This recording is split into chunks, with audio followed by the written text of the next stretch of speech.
नमस्कार। राहुल गांधी को एक साथ चार चार जोरदार तमाचा, एक नहीं चार चार तमाचा लगा है, और वह भी अलग अलग दिशा से।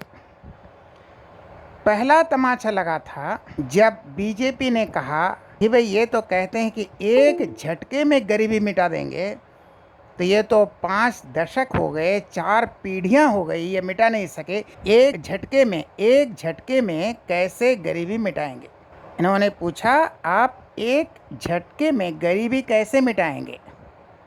तो राहुल गांधी को यू टर्न लेना पड़ा। नहीं, मैंने वैसे ही कहा था, मैं एक झटके में नहीं, मैं गरीबी उठाने के लिए मजबूत कदम की बात कर रहा था, वरना ये एक झटके में गरीबी नहीं हट सकता।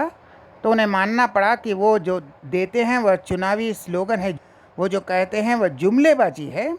सचमुच एक झटके में वह गरीबी नहीं हटा सकते।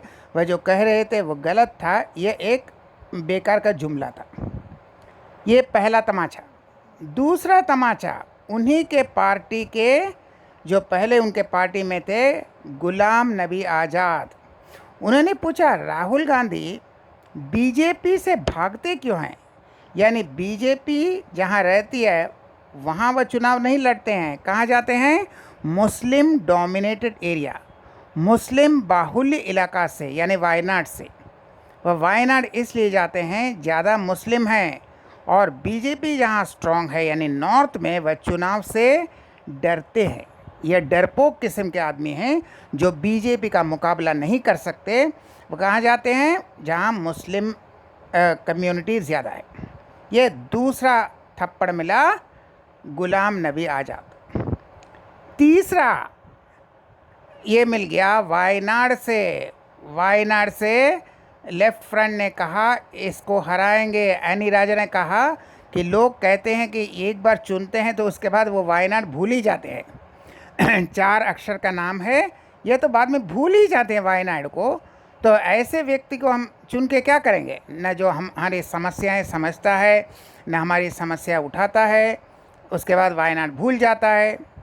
तो इसको चुनाव में जिता के हमारा फ़ायदा क्या होगा? यानी वह वायनाड से भी हारने वाले हैं। लेकिन सबसे जो कड़वा कड़वा कड़वा जो थप्पड़ मिला, जो तमाचा हुआ, वह उन्हीं के जीजा जी से।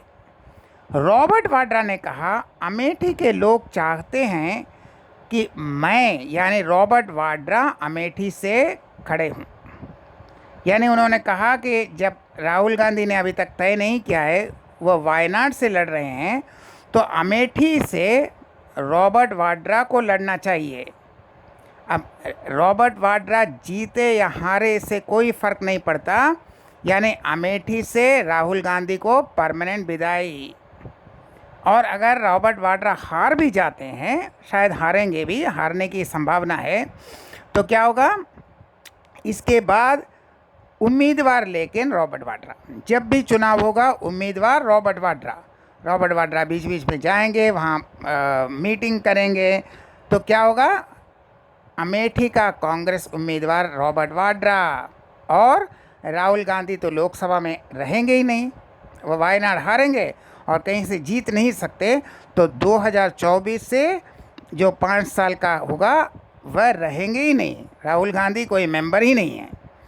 अगर प्रियंका गांधी बरेली से जीत जाती है तो पूरा कांग्रेस का पावर प्रियंका गांधी के पास, और राहुल गांधी एकदम पॉलिटिक्स से आउट, राजनीति से आउट हो गए, क्योंकि चुनाव मैदान में है नहीं। वायनाड से हैं, वहाँ से हारेंगे, अमेठी से हारेंगे। लेकिन अमेठी में अगर रॉबर्ट वाड्रा क्लेम करते हैं कि मैं यहाँ पर से चुनाव लड़ूंगा, तो रॉबर्ट वाड्रा का वो एरिया हो जाएगा। इसके बाद सोनिया गांधी तो राज्यसभा चली गई, और प्रियंका गांधी रायबरेली से जीतती हैं, तो प्रियंका गांधी एकमात्र पूरा लोकसभा में अपना पावर होगा, और 5 साल के लिए राहुल गांधी एमपी नहीं रहेंगे। बस उसका काम ख़त्म और पॉलिटिकल करियर ख़त्म। तो ये 4 तमाचा, गुलाम नबी आज़ाद हो, या बीजेपी ने कहा कैसे एक झटके में तुम गरीबी हटाओगे, हाँ, या जो वायनाड से जो अनी राजा कहती हैं, लेकिन सबसे रॉबर्ट वाड्रा उनके जीजा जी कहते हैं कि तुम अमेठी से भागो, मेरा अमेठी कंस्टिट्यूंसी है, तुम वायनाड से ही लड़ो। यानी वह हारने भी वाले हैं और अमेठी से भी वो जीत नहीं सकते, लेकिन अमेठी का जो एरिया उनका खानदानी इलाका है वह भी हाथ से जाने वाला है और रहेगा ठंडन गोपाल। ये है राहुल गांधी अपनी बेवकूफ़ी से यही काम किया है। अमेठी हाथ से चला गया, वायनाड से हार रहे हैं और ये एमपी भी शायद नहीं बनेंगे। हम फिर मिलेंगे ऐसा और वीडियो के साथ, तब तक के लिए नमस्कार।